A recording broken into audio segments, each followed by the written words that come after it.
Good morning friend, আমি শিবশঙ্কর বলছি। এখন আমি দুর্গাপুরে আছি। তো দেখুন, দুর্গাপুর এটা হচ্ছে DSP, Durgapur steel plant, DPL, Durgapur power limited. এখান থেকে কয়লা পুড়িয়ে আমাদের তাপবিদ্যুৎ উৎপন্ন করা হয়, যা আমাদের ঘরে ঘরে কারেন্ট পাঠায়, ইলেকট্রিসিটি প্রোভাইড করে। কয়লা পুড়িয়ে জলটাকে গরম করে টারবাইনের চাকা ঘুরিয়ে, যেটা আমরা নর্মালি পড়েছি, এর ভিতরে অনেক কিছু আর মেশিনিং প্রসেস আছে। তো টারবাইন ঘুরিয়ে জেনারেটরকে কাজে লাগিয়ে আমাদের বাড়িতে, মোটরকে কাজে লাগিয়ে আমাদের বাড়িতে তাপবিদ্যুৎ পাঠানো হয়। তো দেখুন কয়লা পুড়িয়ে কী হারে পলিউশন করছে। মেন উদ্দেশ্য হচ্ছে আমার পলিউশনটাকে দেখানো। কয়লা পুড়িয়ে কী হারে পলিউশন করছে, দুর্গাপুর সিটিটাকে ধ্বংস করে ফেলবে, ধ্বংস, মানব সভ্যতাকে ধ্বংস করে ফেলবে। রাতের বেলায় পলিউশনের মাত্রারও দ্বিগুণ হয়ে যায়, তো কালো ধোঁয়া নির্গত হয়। এই দেখুন, আমি এখানে দাঁড়িয়ে আছি, এখানে পুরো কালো ছাই আর ডাস্টে ভরা। আমি সাইকেল নিয়ে এসেছি, আর এখানে দেখুন পুরো চারিদিকটা কালো ছায়ে ভরা।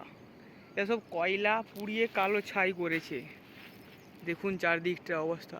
এই যে এটা একটা বড় পুকুর আছে, পুকুরের জলটার অবস্থাটা দেখলে আপনাদের মাথা খারাপ হয়ে যাবে। আমার তো মনে হয় সৌরশক্তি, জলবিদ্যুৎ এবং উইন্ড এনার্জি, এসব পরিবেশ বান্ধব এনার্জিগুলো আমাদের ইউজ করা উচিত।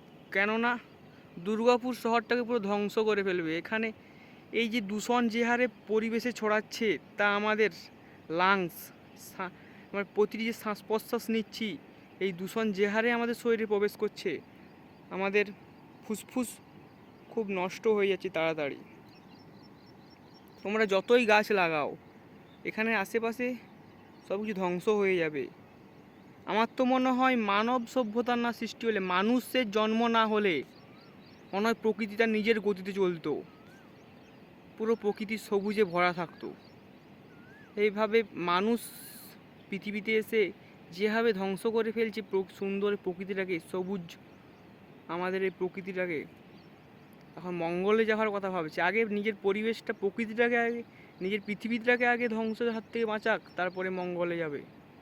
মঙ্গলে যেয়ে কী করবে? এখানে আবার ধর্ম, রাজনীতি, এদিকে প্রকৃতিটাকে কেউ ধ্যান দিচ্ছে না। কোম্পানির বর্জ্য দূষিত জল দেখুন, আপনারা এখানে না আসলে বুঝতে পারবেন না, খুব ভয়ানক একটা জায়গা। এটা আমি প্রথমে পুকুর ভেবেছিলাম, কিন্তু এটা পুকুর না, পুরো এরিয়াটা নষ্ট হয়ে গিয়েছে। এখানকার যে একটা গ্রিন পরিবেশ ছিল, তা সম্পূর্ণ ধ্বংস হয়ে গিয়েছে। এখানে ক টাইপের পলিউশন হচ্ছে দেখো, জল দূষণ, বায়ু দূষণ। এখানে পৃথিবীটাকে ধ্বংস করে দিচ্ছে, ধ্বংস, সব ধরনের পলিউশন হচ্ছে।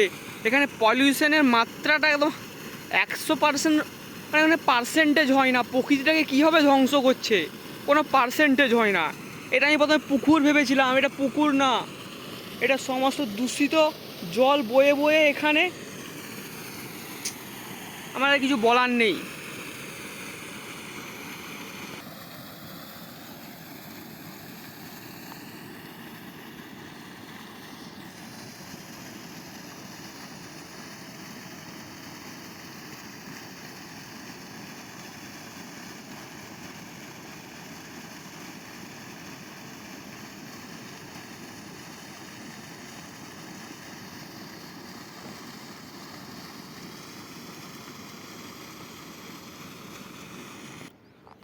ওপাশে আরও অনেক কোম্পানি আছে, এটা অনেক অনেক দূষণ করছে প্রকৃতিটাকে, অনেক অনেক দূষণ করছে। ওপাশে আরও অনেক অনেক কোম্পানি থেকে, আরও চিমনি থেকে ধোঁয়া বেরোচ্ছে। পুরো দুর্গাপুর শহরটা প্রচুর কোম্পানিতে ভরে গিয়েছে।